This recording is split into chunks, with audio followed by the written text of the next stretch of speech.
Hello दोस्तों, नमस्कार। आप लोग का स्वागत है हमारे यूट्यूब चैनल पर। मेरे चैनल का नाम है जयंती भोजपुरी गीत। तो आप लोग अभी तक हमारे चैनल को सब्सक्राइब ना करें हैं तो सब्सक्राइब कर लीजिए।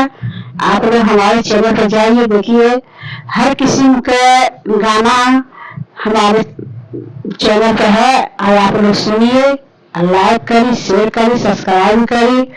अपना प्यार दुलार ऐसा देते रहिए, सपोर्ट करिए, आगे उनको बढ़ाइए। तो दोस्तों, शादी का गाना है, बहुत सुंदर गाना है, तो आप लोग सुनिए गाना। पापा बरावा तो खोजला साहेब कलाइका बहुत सुंदर हो। पापा बरावा खोजला साहेब कलाइका बहुत सुंदर हो। बेटी साहेब कलाइका डॉक्टर दहेजवा बहुत मांगल हो।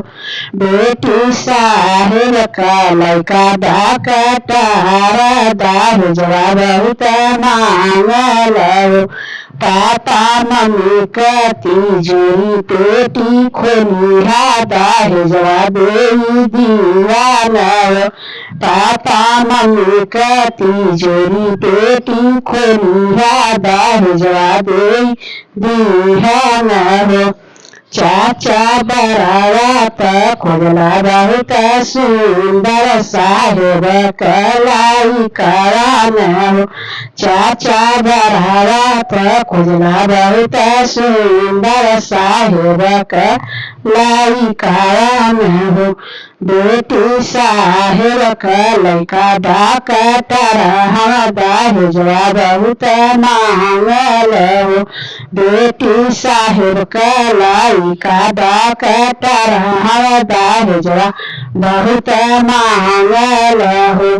चाचा बेची दिहा बागिया बगीचा दहेजवा दे दीवान हो।